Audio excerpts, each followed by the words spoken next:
quickly turn into a weapon of serious destruction within Senate. So we might not have that. But let me now take this chance to give Senator Boni Khalwale to give his contribution on this bill.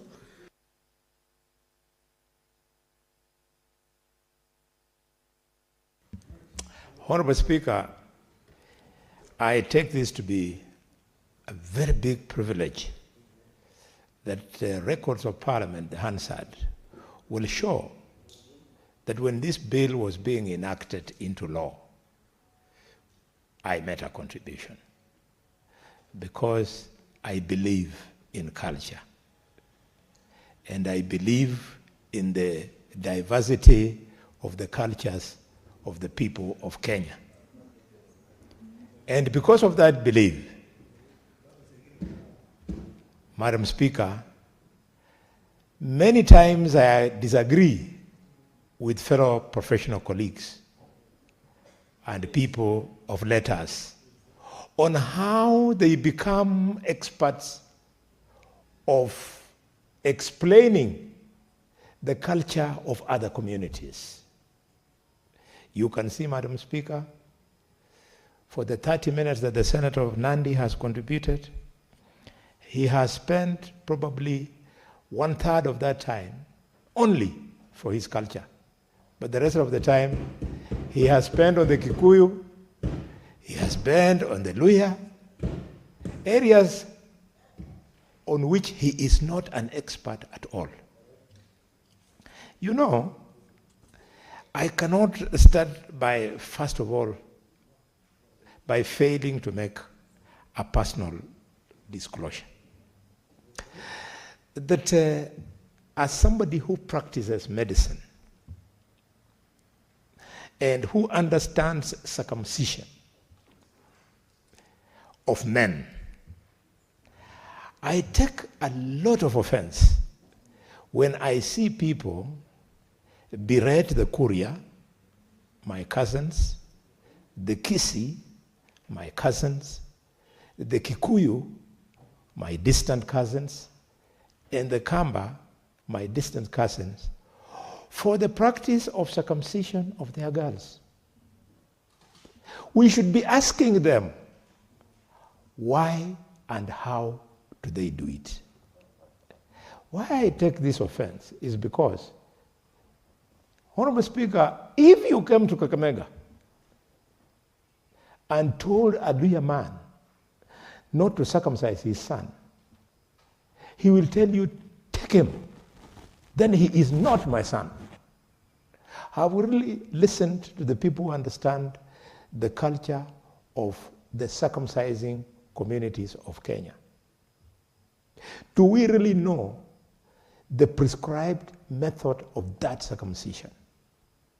We really must think about these things, because when we don't, we allow people who don't know us to define us.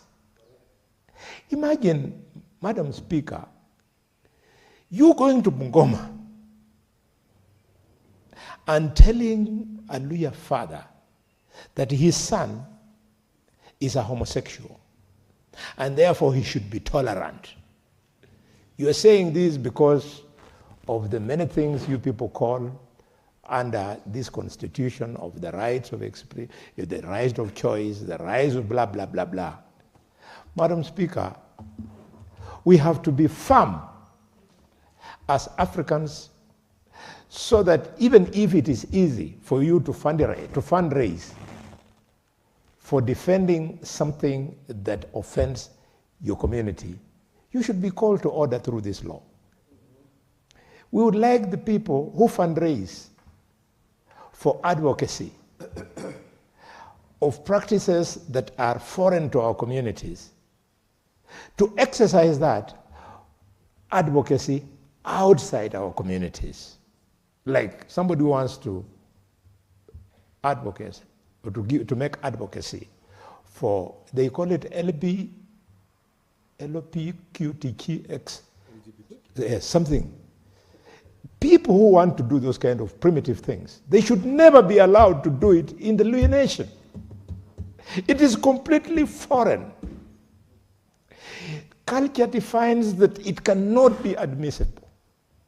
You cannot expect a boy who does bullfighting in Haega, who practices bullfighting in Malinya, who practices bullfighting in Isolio, who practices bullfighting in Mahira, in Malaba, who practices bullfighting in Indangalasia, in Butoto. You cannot manage to convince him that having never witnessed a bull climb a fellow bull, he can climb a fellow boy. But we force them, because we bring them to the universities and we cheat them, and the children have grown away from home, they are confused, the parents don't understand culture very well, they are under pressure of the so-called the modern life, they feel if they talk about it, they are not modern parents, and so on.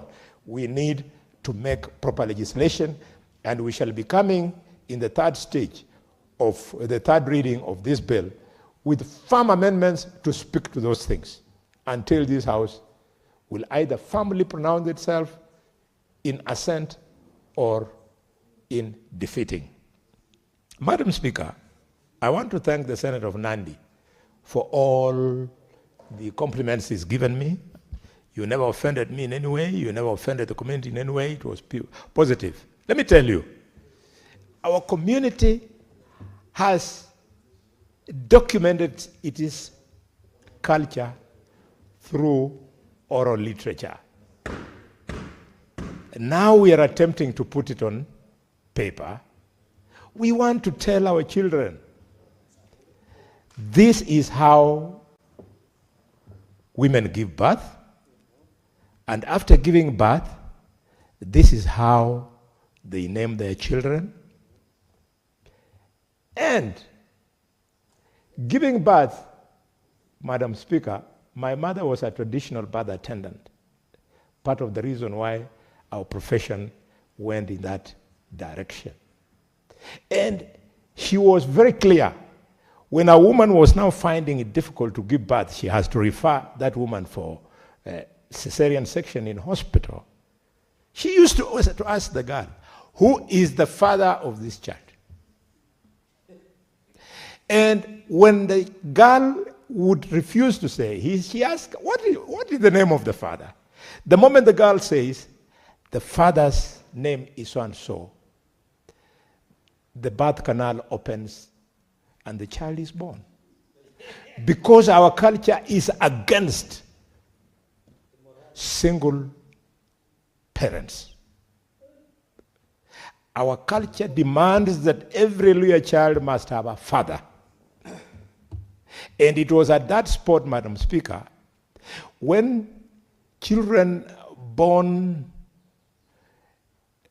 within the family, offending our culture, which does not allow sex within related people who are related to each other, it would be found out.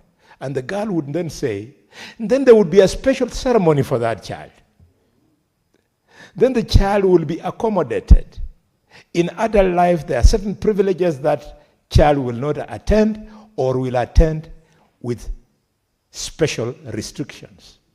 Up to and including, Madam Speaker, if a girl was born within the extended family, when the girl got married, her hut, where she would live with her husband, a pot would be placed on the roof to signal to whoever cares to know that this is a girl who was born under these circumstances. So if you want this caste to follow you in future, marry any offspring from that home. I mean, a beautiful culture.